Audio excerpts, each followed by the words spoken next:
Hey everybody, this is Craig from the University of Applied Research and Development, and it is our privilege to have Joe Sallustio with us, who is from Claremont Lincoln University, as the Executive Vice President and Chief Operating Officer, and also he's the founder of the EdUp Experience Podcast. Hey Joe. Hey, what's happening, Craig? How are you? Great to see you. Thanks for giving us your time and your busy schedule. Oh, it is busy, as you know, but you fit in the things that are fun when you can fit them in. And Awesome. This is going to be fun. This is absolutely. And you've had a long experience in higher education, and you've had a significant impact on enrollment systems and increasing the reach of universities, and also regionally, working with other governors and other leaders of universities. And you started the podcast. You've done so much in such a shorter period of time. So what drew you to higher education? This is the irony of my story. Very quickly, I hated school. I hated school with passion. In fact, in my undergraduate, I was one of the kids where my parents said, "You're going to go to college. We're going to put you there for 4 years, whether you make it in 4 or not. That's what we're going to help you with, and then you're on your own. That's what we can give you. We're not going to give you a trust fund. We're going to give you a college degree." But midway through high school, I just really declined from my freshman to senior year. I just lost interest. And in college, I spent 2 years experiencing college to its fullest in an undergraduate program. You can play around with what that means to folks. But I, in my sophomore year, said to my mother, I don't know what I'm going to do. And she said, well, pick something that you're interested in and get a degree in it. And I said, I'm not interested in anything, none of it. And I picked speech communications, which is I have a BS in speech communications, and it's just basically a BS in BSing is what I have, and I use it all the time now. But I went on and I started to work. I love to work. Just ironically, I started off with a couple of jobs that were kind of odds and ends types jobs, and I fell into working for a career college in Denver, Colorado, and enrolling students with tough backgrounds and getting them a certificate onto the world of work.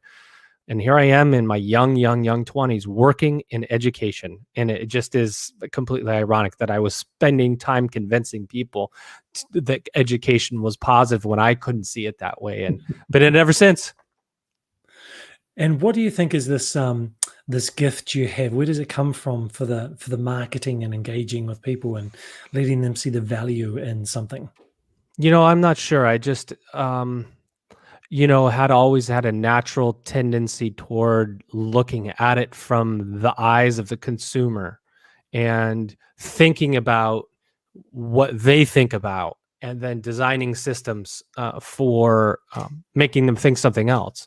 And so much of higher education at any level is confidence building, it's efficacy, it's a fit, and reducing friction as much as it is quality of program or geography or anything else.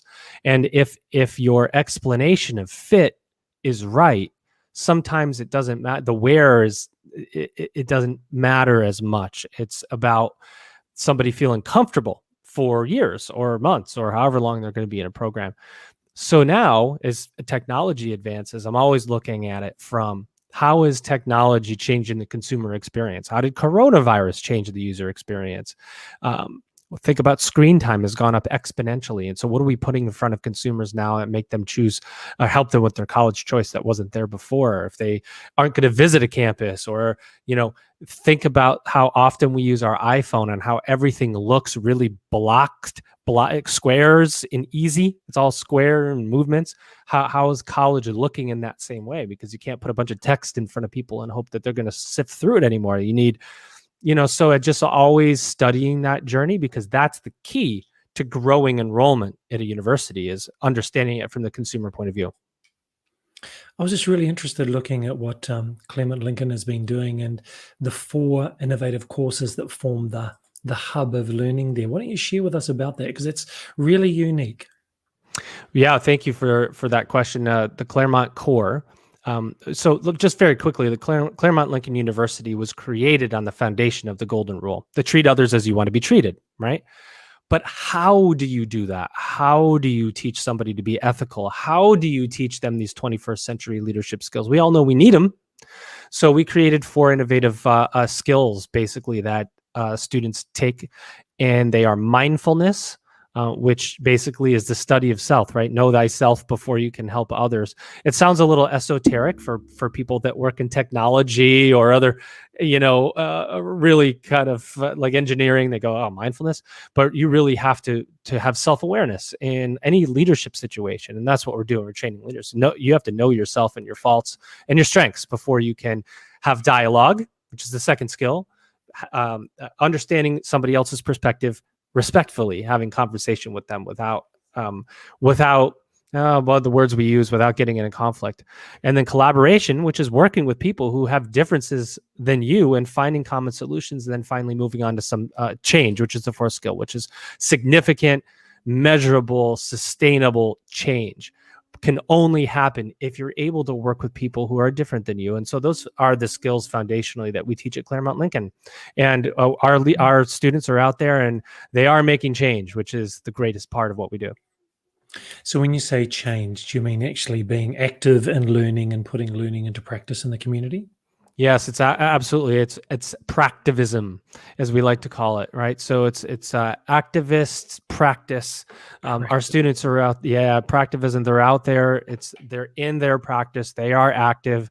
It's not all theory. Of course, some theory. You have to know foundationally concepts, but it's about taking those concepts and putting them to action immediately with other people, right? You can't create change. You can create only so much change on your own. You've got to be able to pull people around you, resources, people, thoughts, basically do everything that our politicians at times fail to do.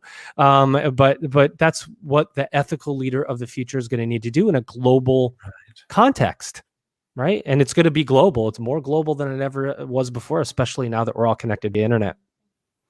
I found out in my doctoral studies that the value of collaboration is so high, particularly in high technology, fast-paced change environments, where technology has such an impact. People need to be able to work in a team, learn together, be problem solvers, and actually help each other solve problems as well. That team effort, it's such a valuable skill, and I'm delighted to see that it's such a core part of your university. Is that part of the motivation why you started the podcast? Yeah, that's another funny story. That the podcast, and I'm a co-founder. I have 2 other co-founders, Elvin Freitas and Elizabeth Leiba, and we, between the 3 of us, we put out all the content. But in late 2019, December of 2019, when I completed my doctorate, Craig, I don't know if you did, but I did. They talk about this lull that you go through after your dissertation, where you look around and go, wait a minute, what did I do with all my time before? And it just happened to hit that my co-founder, Elvin Freitas, said, hey, let's do something together. I've got an idea. And I said, I don't care what it is. Let's do it because I got to fill my time. Well, it happened to be a podcast. And we were looking around the higher education landscape. And at that time, there just weren't that many podcasts out there. And the ones that were out there that were trying to cover certain concepts were, I don't know, they were really covering the elite part of higher ed and not necessarily the part for change that we thought was necessary. So we started the podcast, and like a rocket ship, it's gone crazy. We're approaching our 60,000th download in about 16 months or so. We've interviewed 75 college and university presidents all across the globe, ed tech entrepreneurs, business and industry CEOs, and it's just kind of taken fire. And we've been able to contribute to a conversation, I think a necessary conversation. We also bring a different kind of angle. Liz, my co-host, and I, we like to mix it up with each other. And, let's just say we poke fun at each other when possible. So we try to bring a little bit of comedy around, higher ed. You got to have it's kind of like a specific taste.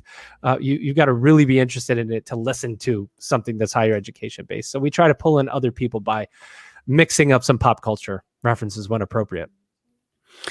I noticed that you had quite an eclectic group of guests from different areas, and I love doing this because I get to learn things. What are some of the things that you just stick in your mind, some of the learnings from your guests over your podcast time?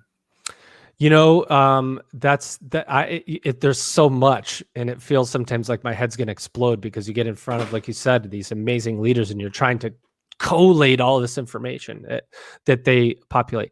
What I learned, I'll tell you what my biggest takeaway was, because we started this podcast right as coronavirus was a thing. It was being discussed and it was kind of being tucked to the side. It was, I think, in our 8th or 9th episode, we actually then started talking about coronavirus. So you think about from our first episode, January of 2020, to our 8th episode in March of 2020, boom, coronavirus hits.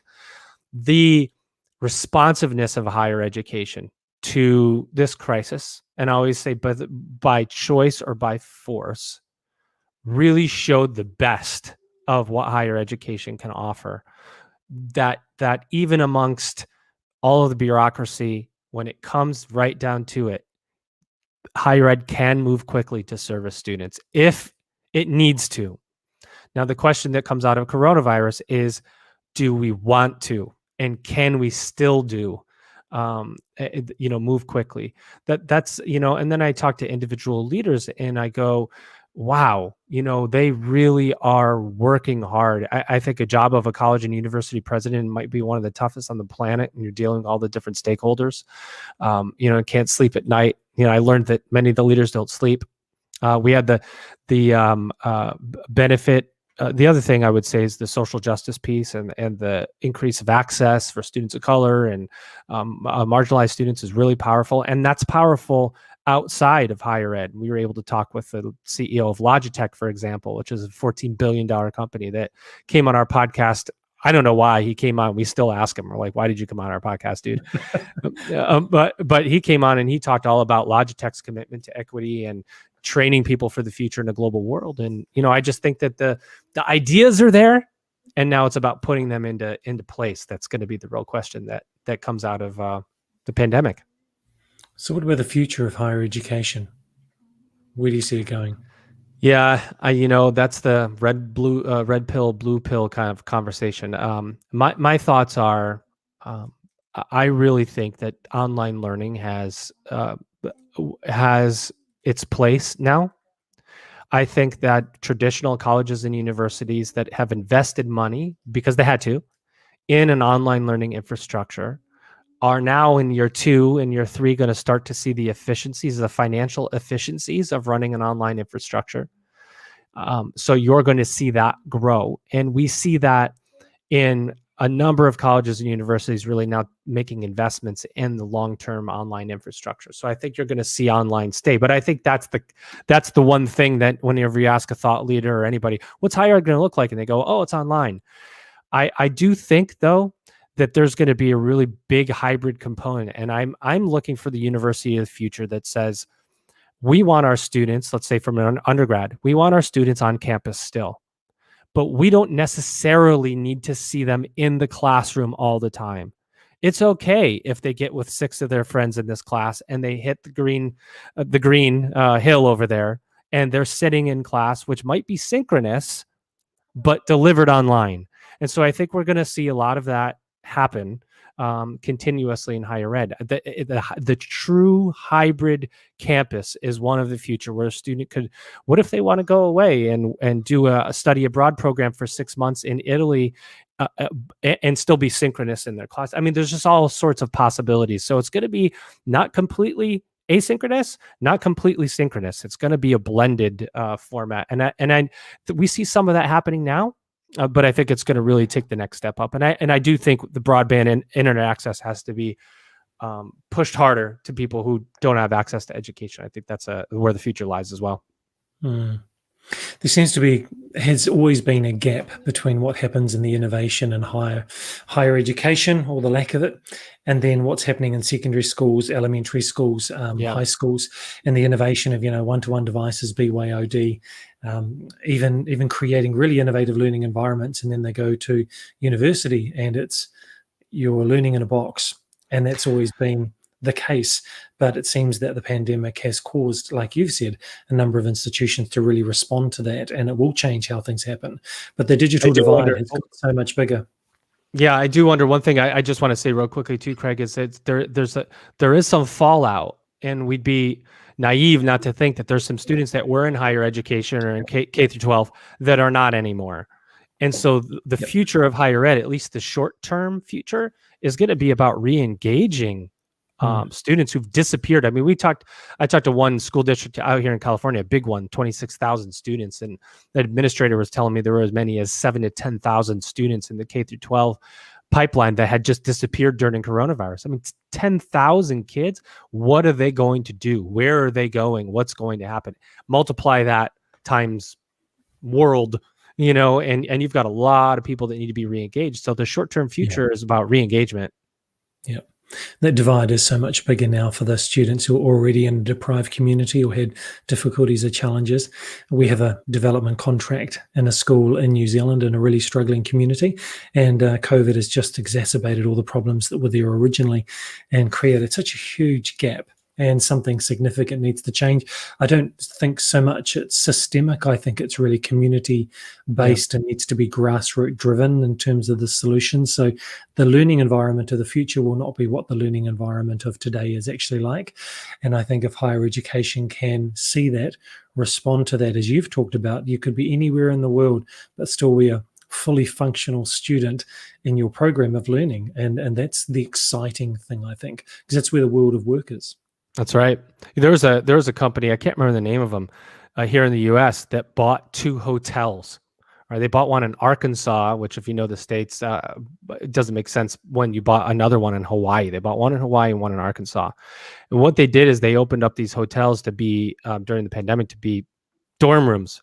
Basically, instead of you going to your college and for room and board, you came to this hotel, and they turned it into basically apartments, and you were in the dorm room, aka the hotel, with students from all over the world and all over the country that all came to that hotel to have the college experience, but they're going to school online with their college. So you had a representative of 200, however many colleges there, but they still had this experience at the hotel with a pool and parties and But you didn't have to be on a college campus to do it. That's the kind of stuff that's going to come out of this. Like, you're still getting the experience, but it doesn't necessarily have to be in a college building. The other piece is physical infrastructure. There's going to be a lot of space reallocation that takes place. Students go, you know what, I want online, I want a home. So now you've got this big building. Are fundraisers going to be raising money for buildings? I don't know. I mean, I don't know if anybody's going to go, yeah, here's $10 million to make a building that nobody's going to come to. That's the other part of higher ed that might see a shift. That experience of learning together, physically collaborating, looking in people's faces and being there physically. I think a lot of people still really enjoy that. I enjoy that. I enjoy actually physically being with people and learning together and brainstorming together. I think that hybrid model is going to be really important, but getting that right and the way that mix works. So for you, when you think about people who might want to get into higher education and be involved and make an impact like you're having, what would you say are some things they need to put into their career pipeline to get them ready to work in higher education of the future? You've got to have passion for changing people's lives. And that's the foundational piece of being in higher education, that it's not about you as much as it is the other person. And so it's got to come with it's a foundational passion that has to exist. And I have always said this to everybody that I know that has talked to me about working in higher ed. Either you know it or you don't, and you know it quickly. Because when you deal with students or you're student facing, you either love all of the amazingness and difficulties that those students bring with them, or you go, I don't want to be, I've heard so many people say, I don't want to be the babysitter of the students. I don't want to have to deal with these issues. So you know it right away. Professional development is the other piece. What are you doing as a professional to develop a skill set that's going to be desired by colleges and universities? Colleges and universities offer learning opportunities to students. And so you have to be somebody that is always willing to learn. Do you have to go and get your doctorate like Craig and I? Maybe. If you want to ascend through higher education levels, we are very traditional in that way. The higher education community and the medical community is basically where all the doctors live. But I think if you want to continue your education, experience short courses, experience a little bit longer courses, because if you're asked to bring your experiences to the table, you want to be able to say, yeah, I took a non-credit course once, or yeah, I took a 4-credit course once, and here were my experiences, because all of that is going to be part of your mix. And then be on LinkedIn. That's all I got to say. Be on LinkedIn and engage with people like Craig and people like me and say, hey, let's connect. I want to view your content. I'd like you to comment on my content, and you become part of the conversation. And if you can become part of the conversation, you have a much better chance of getting the notice, because it is still about who you know, as much as it is anything else. That always will be there. That's fantastic. So passion, professional development, and LinkedIn.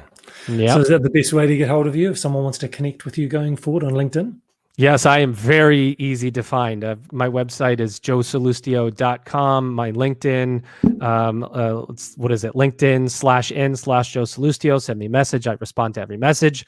You can find me at the EdUp Experience, www.edupexperience.com. I am definitely not hard to find these days. Fantastic. Well, Dr. Joe, thank you so much for your time. For everybody who's watching and people that are going to watch the recording, we're going to have links to Dr. Joe and all of the websites that he's got on LinkedIn as well in the show notes. So make sure that you reach out to him. Thank you very much, Dr. Joe, for your time. Thank you so much. It's been an honor.